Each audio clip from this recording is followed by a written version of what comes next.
दामा शेठ भाव विभोर होकर कुछ देर अचेत पड़े रहे।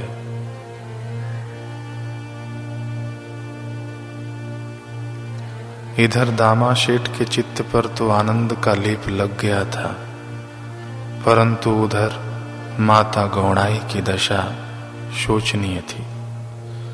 वह बेसब्री से नामा और दामा की राह तक रही थी। क्यों नहीं आए अब तक दोनों? क्या नामा की चोरी पकड़ी गई? जरूर खुद ही चट कर जाता होगा सारा भोग। आने दो, खूब कस के खींचूंगी उसके कान। इतने में दामा शेठ और जना के साथ घर पहुंच गए। दामा शेठ नामा और जना के साथ घर पहुंच गए।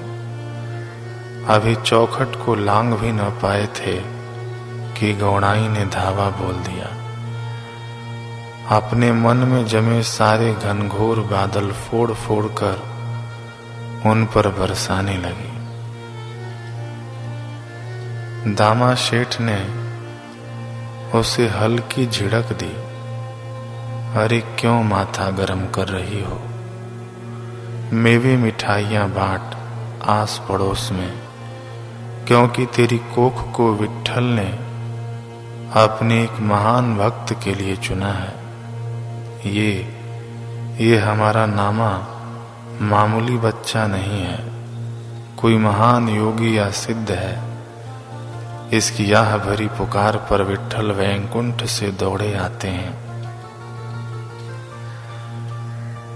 माता गौणाई को कानों सुनी पर विश्वास नहीं हुआ, लेकिन जब विश्वास हुआ तो चेहरे पर अलग ही रंग छा गया।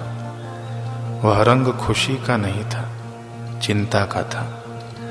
माता गौणाई बड़बड़ाने लगी, हे देवा, बुजुर्गों से सुना है कि भगवान से इतनी प्रीति भी अच्छी नहीं होती। क्या होगा अब? इसका तो पूरा का पूरा मन ही विट्ठल में लग गया है। इसका जीवन तो बर्बाद हो गया। विट्ठल ने इसे हद से ज्यादा मोहित कर डाला है। जब देखो भूखा प्यासा विट्ठल विट्ठल नाम की रट लगाए रखता है।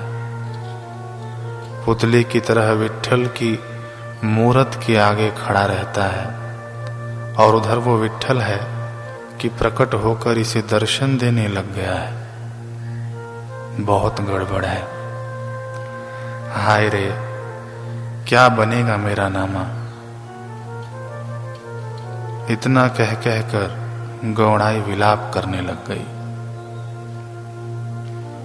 कैसी अजीब सी विडंबना है कि जब तक भगवान में आधा अधूरा ऊपरी मन लगा रहे तब तक तो ठीक है, लेकिन जैसे ही पूरा का पूरा मन लग जाए तो हमारे शुभ चिंतकों को चिंता होने लगती है। ध्रुव प्रहलाद आज युगों बाद भी वंदनीय है, परंतु यदि हमारे घर के बच्चों में ध्रुव प्रहलाद आकार लेने लगे तो हमें तकलीफ हो जाती है। क्यों? ऐसा क्यों है? प्रभु तो सबसे ज्यादा अपने हैं, फिर उनका बनने में हमारे अपनों को परेशानी क्यों हो जाती है? दरअसल यह हमारे अपनों का अपनापन नहीं, स्वार्थ है। सगे संबंधियों को भक्त अपने स्वार्थ के दायरों से बाहर निकलता दिखाई देता है। उनके घोंसलों से तिनके उड़ता बिखरता लगता है। उन्हें उनकी स्वार्थ सिद्धि में विघ्न पड़ता दिखाई देता है। हमारे सांसारिक रिश्ते यह बर्दाश्त नहीं कर पाते। ठीक जैसे माता गौणाई व्यथित हो गई। खैर, यह संसार है, चलता रहेगा। घूमते रहट के शोर में ही घोड़ा पानी पीता है। भक्ति में एक अनोखी कशिश हुआ करती है, अद्भुत खिंचाव है जो भक्त और भगवान दोनों पर असर डालता है। एक तरफ भक्त का हृदय खींचता है उधर प्रभु के हृदय में खींच पड़ती है। इस खींचातानी के चलते दोनों एक दूजे से दूर रहना इनका मुश्किल हो जाता है।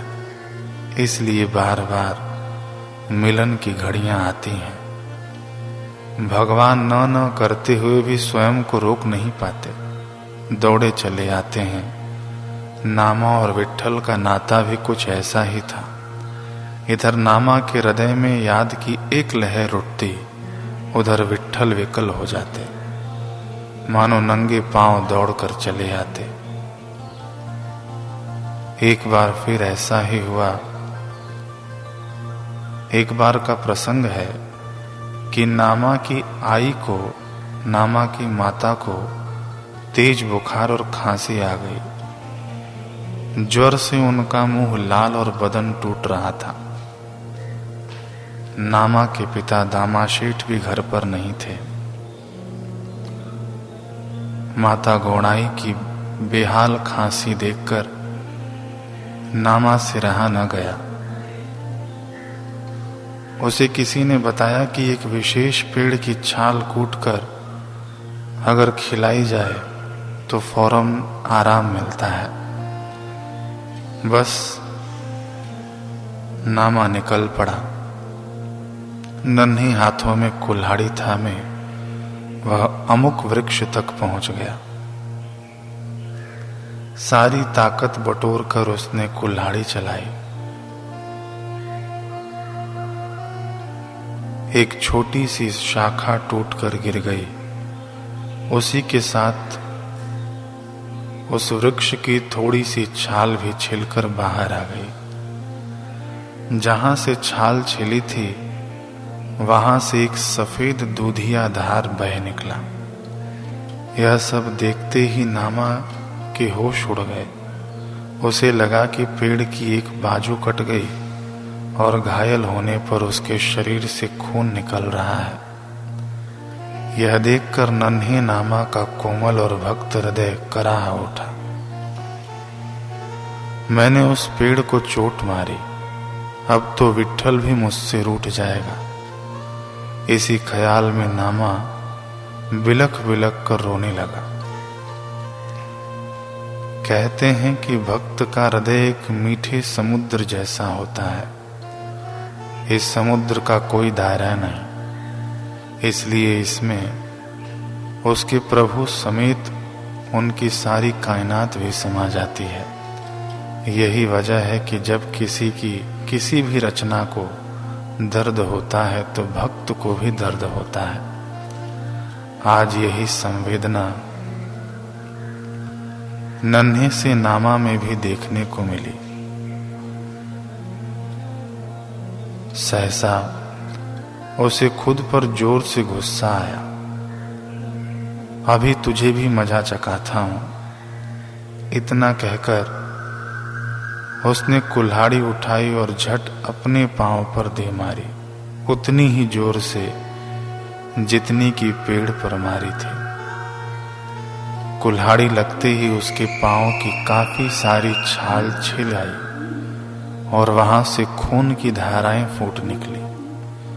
चाहे जो भी कहो, था तो नामा बच्चा ही, इसलिए उसके कोमलांग पर जब कुल्हाड़ी लगी तो वह दर्द के मारे छटपटाने लगा। उसे चक्कर आने लगे और वह धरती पर गिर पड़ा। अब उसकी आंखों के सामने बेहोशी छाने लगी। लेकिन उस समय भी अंतर मन से उसके विनय के सुर फूटे। शरण आड़िया च न पाहसी, अवगुण कृपेचि लक्षण सहज आहे। हे देव, पूरे अंतःकरण से जो तेरी शरण आया तो उसके पाप अवगुण नहीं देखता। यही तो तेरी कृपा का लक्षण है। गजेंद्र, गणिका और अजामिल की तूने लाज रखी, उन्हें पापों से मुक्त किया। हे उदार केशव, मेरे माई बाप, मुझ पापी को भी स्वीकार कर, मुझे क्षमा कर, क्षमा कर, क्षमा कर। अंतर में सिर्फ एक ही धुन रह गई, विट्ठल विट्ठल विट्ठल।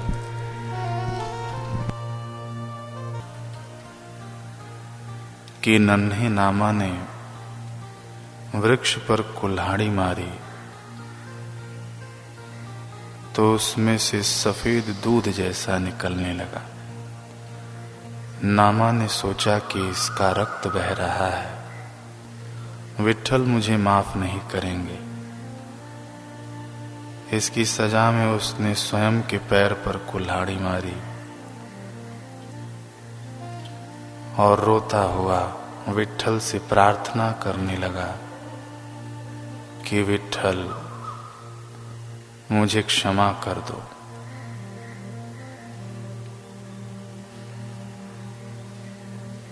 नामा को पीड़ा भी थी, लेकिन बाह्य पीड़ा की अपेक्षा हृदय की पीड़ा अधिक थी कि कहीं विट्ठल मुझसे रूठ न गया।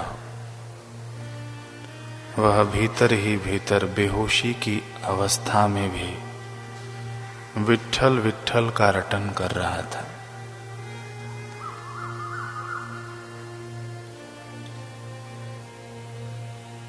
साक्षात श्री हरि इसकी पुकार पर हारे गए। यह आखिरी बार है, आगे नहीं आऊंगा, ऐसा कहने वाले हरि के सारे संकल्प चूर चूर होकर धराशाही हो गए। श्री हरि खींचे चले आए, एकदम से नामा के सामने प्रकट हो गए। उसे चेताया, उसका जख्म ठीक किया, साथ ही पेड़ की टूटी टहनी भी जोड़ दी। दोनों पर अपने स्नेह का लेप किया। प्रभु इतने अभिभूत हुए कि नामा को तो अपनी गोद में ही उठा लिया, प्यार से उसके सिर को सहलाया, माथे को चूमा और फिर अंतर्ध्यान हो गए। आहा, प्रभु का प्रेम प्रसाद! इसे चख कर नामा मतवाला सा हो चला, मस्ती में झूमता हुआ घर की तरफ बढ़ गया। पर अभी घर पहुंचा भी नहीं था, समीप ही था मां की खांसी की आवाज उसके कानों को भेद गई। वह ठिठका, अरे लेने तो मैं आई की दवा गया था, लेकिन खाली हाथ ही लौट आया। हे देवा! इस तरह घबराते और बड़बड़ाते हुए नामा ने घर में पांव रखा, लेकिन मां गुनगुनाते हुए चावल बिन रही थी। खांसी नहीं, गले में थी मीठी गुनगुनाहट। बुखार की तोड़ नहीं, शरीर में स्वस्थ स्फूर्ति दिख रही थी। प्रभु विट्ठल ने आई पर भी दया कर दिया था। जिस वजह से नामा दुखी हुआ, उसे ही जड़ सहित उखाड़कर विट्ठल ने फेंक दिया। यही तो अनूठापन, संपूर्ण पूर्णता है। भगवान या सद्गुरु के रिश्ते में अगर संसार के किसी भी संबंध से आप बंधन बांधोगे तो उससे कहीं न कहीं, कभी न कभी तो अधूरापन झलक ही जाएगा। अपूर्ण से पूर्ण व्यवहार और प्रेम की आशा ही नहीं की जा सकती। अपूर्ण अपनों के अपनेपन में अपूर्णता रहेगी। वे एक पूर्ण प्रभु या सद्गुरु ही हैं जो अपनेपन की कसौटी पर पूर्ण खरे उतरते हैं। उनका प्रेम भी पूर्ण है। उनका हर कर्म, हर पल, हर स्थिति में पूर्णता होती है। उनका प्रेम पूरा, उनकी कृपा पूरी, कहीं कोर कसर नहीं बची।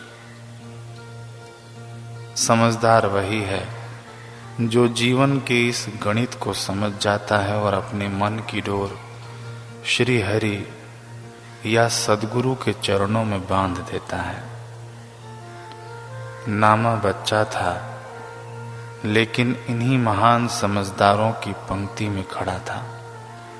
उसने अपने मन का शीश महल उस सदे हुए हाथों में सौंपा था जो जोड़ना और संवारना ही जानते हैं, तोड़ना या बिखेरना उन्हें आता ही नहीं। इसलिए नामा का यह हृदय महल सदा सुरक्षित रहेगा, बना रहेगा, फला फूला रहेगा। इस तरह भक्त और भगवान की अटूट नातेदारी पलती और बढ़ती रही, साथ ही कई नए इतिहास रचती गई। इन्हीं में शामिल है एक धनतेरस के दिन की घटना।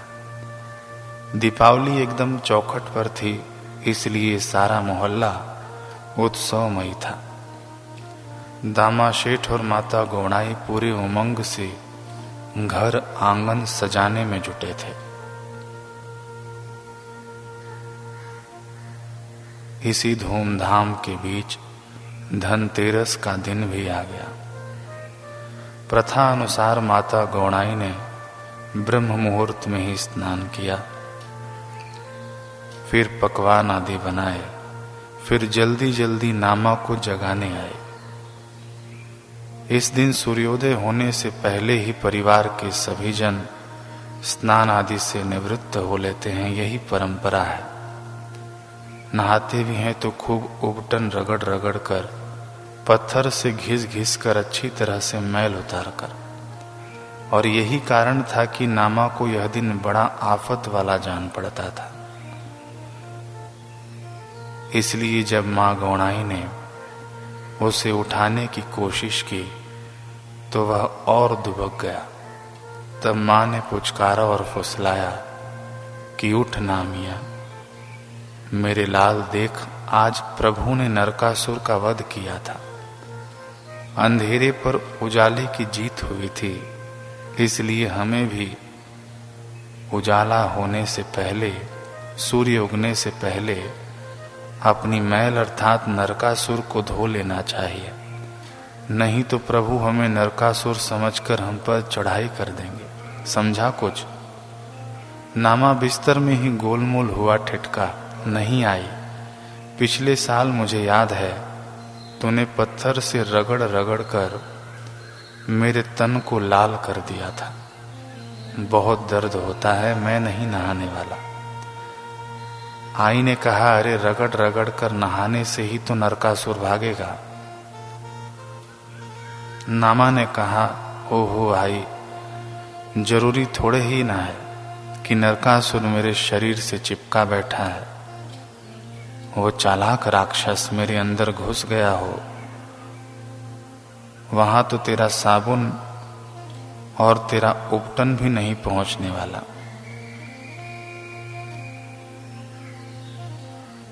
खींच खींच में बड़ी गहरी और ऊंची बात कह गया था नामा। नरकासुर हमारी काया नहीं, मन की माया में घुसा बैठा है, तभी तो अंतर मन में स्वर्ग नहीं नरक का सा वातावरण बना रहता है। काम, क्रोध, मोह, अहंकार जैसे नरकासुर के भाई बंधु अपना अधिकार जमाए रहते हैं। इस भीतरी नरकासुर और उसके सगे संबंधियों की मैल को हमारा बाहरी साबुन झाग नहीं धो सकता। उसे साफ करने के लिए तो प्रभु के दर्शन या ब्रह्म ज्ञान का दिव्य साबुन ही चाहिए, और वह साबुन सद्गुरु के पास होता है। लेकिन बेचारी सीधी साधी घरेलू माता गौड़ाई यह सब क्या जाने। उसने तो रीति रिवाजों के वही गिने चुने अक्षर पढ़े थे जो उसे बचपन में सिखाए गए थे, इसलिए उसका पूरा दारोमदार नामा को उठाकर नहलाने पर टिका हुआ था। अब जब नामा ने देखा कि माँ नहीं मानने वाली, तो उसने झट एक युक्ति भिड़ाई। एकदम उचक कर बोला, आई, क्यों न विट्ठल को नहाने का न्योता दे आए, फिर मेरी जगह तो उसी को नहला देना। और विट्ठल पर इतना मैल बैठ गया है कि वो तो पूरा काला हो चुका है। उसको इतना रगड़ना, उपटन लगा लगा कर इतना रगड़ना कि वो गोरा हो जाए। माता गौड़ाई ने यह सुना तो हंसते हुए बोली, हाँ हाँ, खड़ा तो हो जा। अपने विट्ठल को ही नहाने का न्योता दिया, पर सुन, जल्दी से वापस आ जाना, सूरज देवता आकाश में प्रकट होने ही वाले हैं। गौड़ाई ने सोचा कि इसी बहाने नामा की नींद टूट जाएगी, फिर वह खुशी खुशी नहा लेगा। उसने तो एक साधारण माँ की तरह सोचा था, समझ नहीं पाई थी कि वह एक असाधारण बालक की माई है और एक असाधारण घटना घटने वाली है।